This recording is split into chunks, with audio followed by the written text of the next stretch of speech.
자, 오늘 우리가 함께 제목을 먼저 함께 읽기를 원하는데요. 제목 한번 읽습니다. 시작. 내 상처가 아니라 새 가족이 보이는 사람은 기도하는 사람이다. 아멘. 자, 오늘 본문이 우리 가운데 이 기도하는 사람은 어떤 사람이냐 이걸 보여주고 있어요. 자, 어떻게 김장들 잘 하고 계시죠? 네.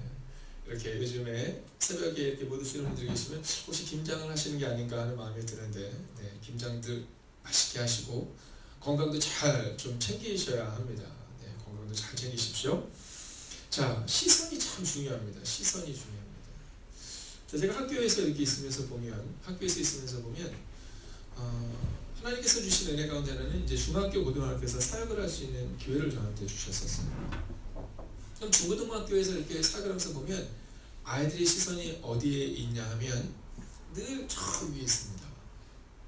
중학교 1학년 정도가 되면 그 시선이 저 위에 있어요. 근데 중3 정도가 되면 시선이 조금씩 내려와요. 네, 그러다가 이제 고등학교 3학년쯤 되면 이 시선이 자기를 좀 보게 돼요. 자, 그러다가 대학교에서 제가 사역을 한 적이 있습니다. 이 대학생들의 또 시선은요, 어디에 자꾸 있느냐면 현실에 있습니다. 네, 취업, 공무원 시험, 이런 것들에 있습니다. 자, 그 시선이 참 중요하다고 보는 것은 중고등학교 아이들의 시선 가운데 이 부정적인 것에 대한 시선이 자꾸 있는 아이들이 있고요, 허황된 것에 있는 시선이 자꾸 있습니다. 자, 그런데 그 시선이 어디에 있을 때 가능하냐면 현실의 뿌리를 받고 그리고 미래의 시선을 둘 때 그때 놀라운 일이 일어나는 것을 보게 돼요. 그러니까 중고등학생들을 이렇게 보면 아, 저 아이는 지금 변화가 일어나고 있구나. 이걸 어디서 볼 수 있냐면 시선에서 볼 수 있는 겁니다. 자, 우리에게는 늘 두 가지 시선이 공존하죠. 하나는 뭐냐면 문제입니다. 두 번째는 문제에 넘어가 계시는 하나님입니다. 자, 우리의 시선은 늘 둘 중에 하나에 그냥 있다고 보면 되는 겁니다. 우리의 시선은 다른 곳에 있기가 어렵습니다. 늘 문제를 바라보면서 넘어질 것이냐, 문제를 봐서 포기할 것이냐, 아니면 문제에 넘어가 계시는 하나님을 바라볼 것이냐, 이 두 가지밖에 없는 겁니다. 자, 홍해 앞에 이스라엘 백성들 보십시오. 홍해 앞에 문제를 바라면서 우리는 안 된다, 우리는 포기한다, 우리는 망했다, 문제의 시선을 두는 겁니다. 근데 모세는 어떻습니까? 문제에 넘어 계시는 하나님을 바라보며 손을 듭니다. 하나님이 말씀하신 대로 그 손을 듭니다. 하나님을 기대합니다. 여러분, 그 모습이 어떤 모습과 오버랩돼요? 5,000명의 제자들을, 즉 5,000명의 성도들을, 5,000명의 갈 길 없어서 방황하는 굶주린 사람들을 먹이실 때 주님이 첫 번째 했던 행동이 바로 하늘을 우러러, 그죠? 시선을 하나님께 두는 겁니다. 그리고 축사하시고, 즉 기도하신다. 여러분, 우리의 문제는, 우리의 상처는 언제 해결되냐면 기도할 때 그 상처가 해결되는데 기도의 자리를 바라볼 수 있어야 되는 겁니다. 아멘. 오늘 이 새벽의 시간 우리가 기도의 자리를 바라보기에 바로 이곳에 나온 거죠. 자, 오늘 이 바울이 안디옥과 이고니온과 루스드라라는 곳, 안디옥과 이고니온과 루스드라라는 곳에서 복음을 전하는 1차 선교 여행을 통해서 그에게는 큰 은혜도 있었습니다. 즉 새로운 새신자들이 많이 세워지는 은혜가 있었어요. 근데 또 어떤 일도 있었습니까? 환난도 있었습니다. 막 고난을 당하고 막 돌에 맞아 죽을 뻔하고, 여러분, 이런 환난도 있었습니다. 자, 그런데 그는 이 복음의 과정 가운데 이 환난으로 인해 넘어지지 않아요. 문제의 시선을 두는 사람은 넘어집니다. 그런데 오늘 이 바울은 문제의 시선을 두지 않아요. 그러면 그는 무엇에 시선을 두었던 것일까요? 바로 주님께 시선을 두었다는 겁니다. 여러분, 돌에 맞아 딱 맞는 순간에 그 상처, 그 눈물, 그 절망, 그 환난에 그의 시선을 둔 게 아니라 주님께 시선을 둔 거예요. 주님께 시선을 두었기 때문에 오늘 바울은 그 환난을 넘어설 수 있었다라는 거죠. 저는 오늘 이 아침 이 시간 여러분에게 믿음으로 선포합니다. 여러분, 우리가 가정에서도 막 진짜 우리 자녀들 우리 뜻대로 잘 되지 않잖아요. 직장에서 우리 마음대로 되지 않잖아요. 우리 건강이 왜 이렇게 내 마음대로 안 되는지 잘 모르잖아요. 여러분, 그러나 그 모든 상황 가운데서도 주님만 보이실 수 있기를 주의 이름으로 축원하겠습니다. 아멘. 자, 그러면 주님만 보이는 그 루스드라가, 이 바울이 루스드라로 돌아갈 수 있었던 이유가 어디에 있었을까? 여러분, 주님이 보이는 사람은 주님의 시선을 가지고 새 가족이 보입니다. 여러분, 주님의 시선을 가지고 우리의 연약한 지체가 보여야 합니다. 어머니의 눈에는 자녀가 보이잖아요. 그것처럼 주님의 시선을 가진 사람에게는 어떠한 사람이 보이느냐? 먼저 21절을 잠깐 볼까요? 자, 보십시오. 제자들의 마음을 굳게 하여. 자, 이 표현 전에 21절을 보면 바울이 돌에 맞았던, 우리 같으면 돌아가고 싶지 않은 루스드라로 돌아갑니다. 그 돌아간 이유가 뭐냐면 바로 이 제자들 때문이었다라는 겁니다. 자, 그럼 이 제자들은 누구일까요? 이 제자들은 바로 안디옥과 이고니온과 루스드라에 세워진 세 가족들을 말하고 있는 겁니다. 자, 오랫동안 예수님을 따라다녔던 사람들이 아니라 이 바울의 1차 선교여행을 통해 세워진 그 세 가족들, 본문은 제자들 이렇게 말하고 있지만, 왜냐하면 주님을 믿는 사람들은 신약성경에 다 제자들이라고 표현하거든요. 근데 우리는 사실은 제자들은 뭔가 훈련된 사람들을 말하잖아요. 자, 오늘 이 표현을 다른 성경문을 보면 뭐라고 번역하고 있냐면 신자들 또는 새 가족들 이런 표현을 쓰고 있습니다. 자, 오늘 바울의 마음 가운데 이 루스드라로 그를 돌로 쳤던 것으로, 또 그를 돌로 치기 위해서 따라왔던 안디옥과 이고니온으로 돌아갈 수 있었던 이유는 그의 눈에 이 세 가족들이 자꾸 밟히는 거예요.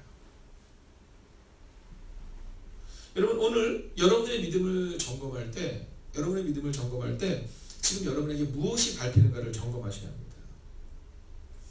이번 주에 제가 어떤 곳에 가서 잠깐 강의를 하고 있는데 질문을 했어요, 저에게. 이번 주 주제가 뭐였냐면 위치가 아니라 상태다라는 주제를 가지고 강의를 했었는데요. 한 친구가 물어보는 거예요.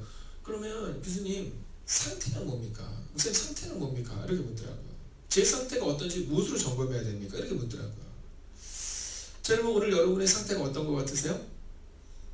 자, 오늘 이 새벽에 이곳에 나왔으니까 제가 볼 때는 아주 상태가 좋은 상태라고 저는 생각합니다. 네. 자, 첫째는 이것으로 알 수 있는 겁니다. 제가 네 가지를 얘기했어요. 한번 따라해 주시겠습니까? 말씀, 기도, 전도, 교제. 한번 빠르게 해볼까요? 시작. 말씀, 기도, 전도, 교제. 네. 우리 행복이 가득한 교회는 지금 세워진 지 6년 동안 매번 1월이 되면 4주의 말씀을 정하죠. 그게 뭐냐면 말씀, 기도, 전도, 교제입니다. 반복적으로 정합니다. 아마 제가 주님께 부르심을 받기 전까지는 매월 1월이 되면, 매해 1월이 되면 이 말씀을 가지고 다니겠죠. 이 네 가지를 점검하는 겁니다. 자, 지금 내가 말씀을 보고 있느냐? 그러면 우리의 상태는 좋은 상태일 겁니다.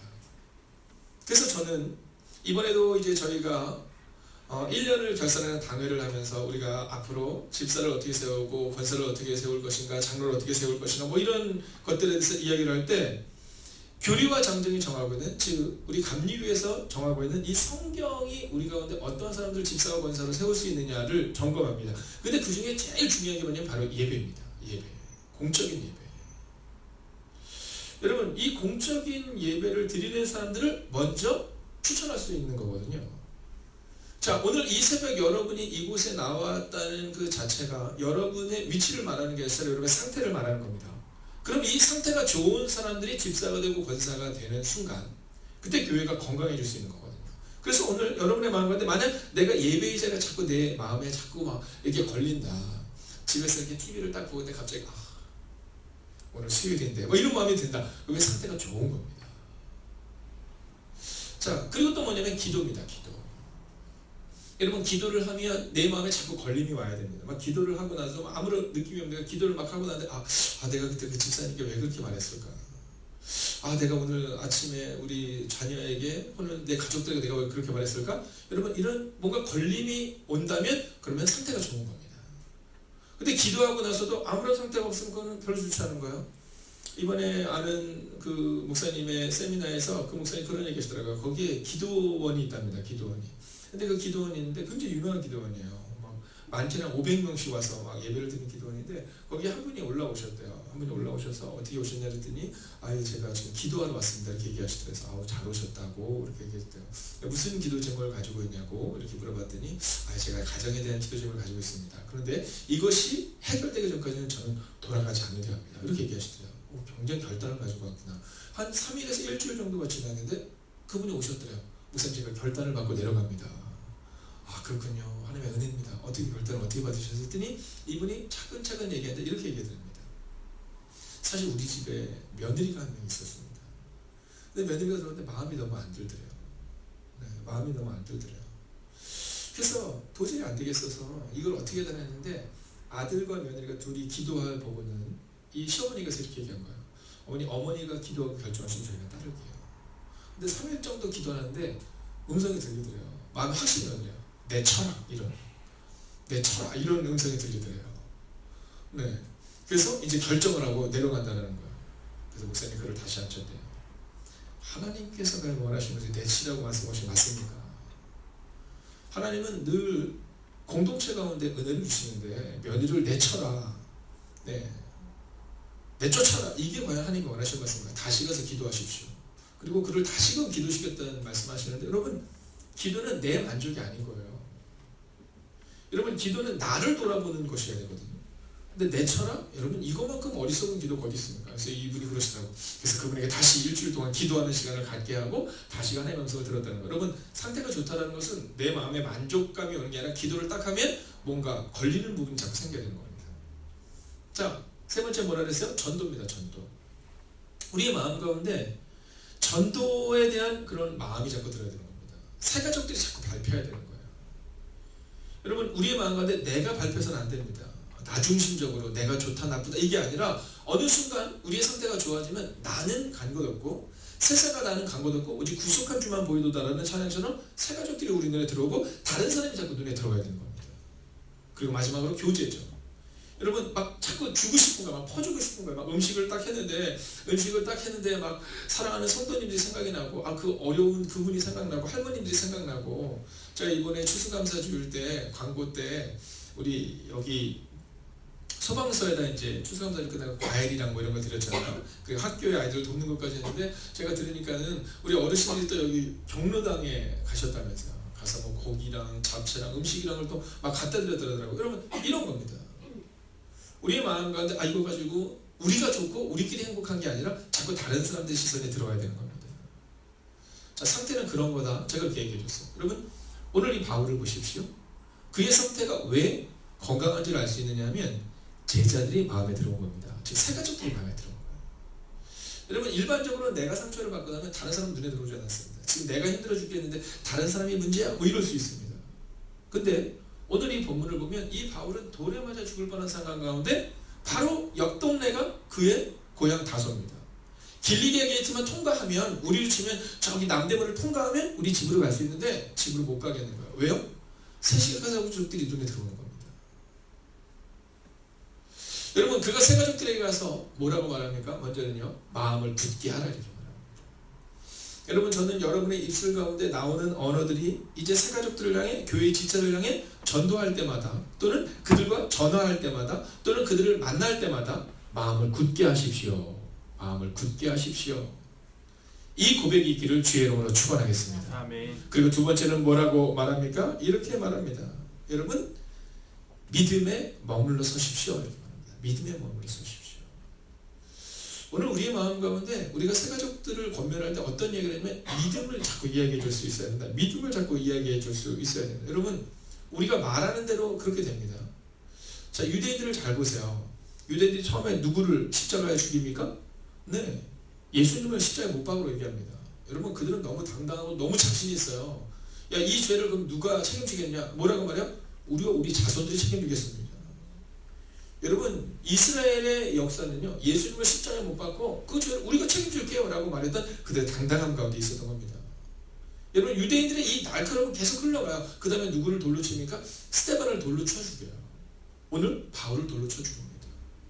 여러분 유대인들의 마음 가운데 늘 날카로움만이 흘러갑니다. 여러분 우리의 교회 가운데 우리의 가정 가운데 끊어질 것이 끊어져야 되는데 그 중에 하나가 뭐냐면 날카로움이에요. 여러분 이 믿음에 머물러 굳게 서십시오 라고 말하는 바울의 모습 가운데 누가 보여요? 스데반이 보이잖아요. 스데반이 돌에 맞아 죽는 장면에서 누가 보여요? 예수님이 보이잖아요. 여러분 그 믿음은 흘러가는 겁니다. 자, 예수님을 돌로 치고 스데반을 돌로 치고 오늘 바울을 돌로 치는 유대인들, 제사장들, 여러분 바리새인들 그들의 모습에는 누가 보여요? 여전히 그들의 조상들의 모습이 계속 흘러가고 있는 겁니다. 여러분 오늘 우리의 마음 가운데 우리의 새 가족들을 향해서 여러분 조심하셔야 돼요. 네, 뭔가 기도 부탁을 하는 것처럼 생각되면서 교회의 문제를 이야기하고 뭔가 같이 모여서 이야기하는데 여러분 믿음에 머물러 서야 합니다. 마음을 굳게 해야 됩니다. 이런 얘기가 아니라 남 얘기하고 교회 얘기하고 이러면 흘러 넘치는 거예요.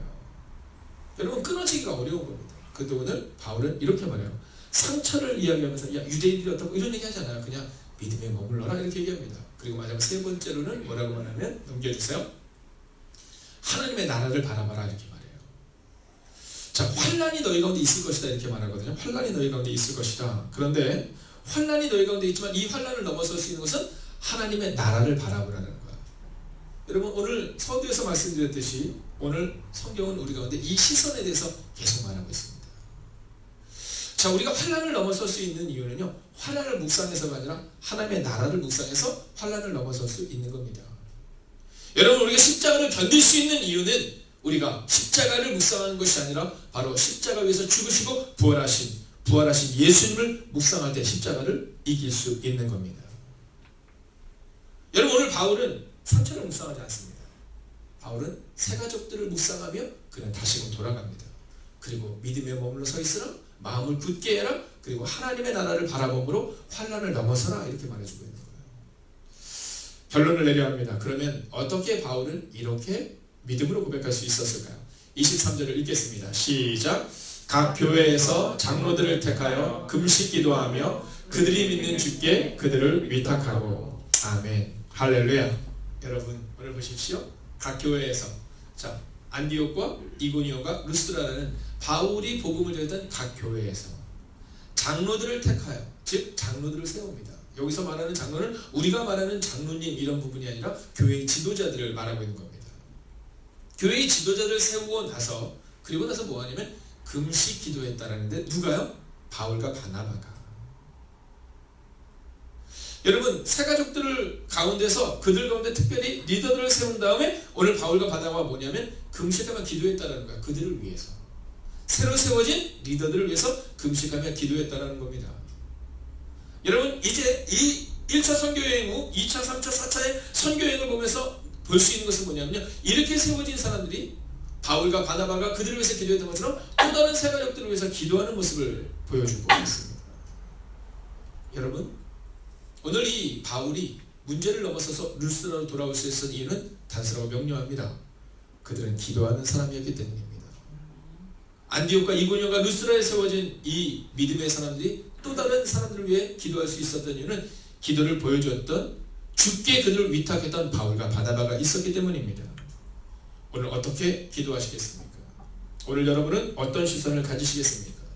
여러분은 여전히 유대인들처럼 날카롭게 예수를 십자가에 못 박고 스데반을 십자가에 못 박고 바울을 십자가에 못 박았던 모습으로 살아가시겠습니까? 아니면 오늘 바울과 바나바처럼 새 가족들을 바라보며 그들을 주님께 위탁하는, 즉 그 기도의 뒷모습을 보이는 삶을 살아가시겠습니까? 기도하겠습니다. 살아계신 아버지 하나님, 내 상처가 아니라 새 가족이 보였던 오늘 바울은 루스드라와 안디옥과 이고니온에 주님이 원하시는 교회를 세우고 그리고 주님이 원하시는 리더들을 세워나가는 장면을 보게 됩니다. 그리고 그들에게 보여줍니다. 기도하는 뒷모습을.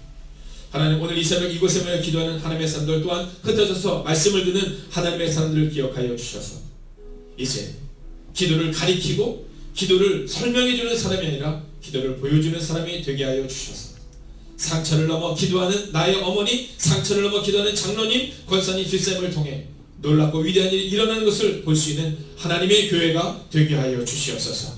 이 가을 바쁜 시간들을 보내고 있는 이들이 있습니다. 하나님 특별히 건강을 지켜주시옵시고 오늘도 우리가 주님 앞에 나와 복음을 들고 나아갈 때, 우리의 자녀를 지킬 때, 우리의 가정에서 하나님 믿음으로 우리의 자녀들을 양육할 때, 우리의 직장에서 믿음으로 살아낼 때 주님 기도하는 사람으로 살아내는 하나님의 사람들이 되기를 성부와 성자와 성령의 이름으로 간절히 축원하옵나이다. 아멘.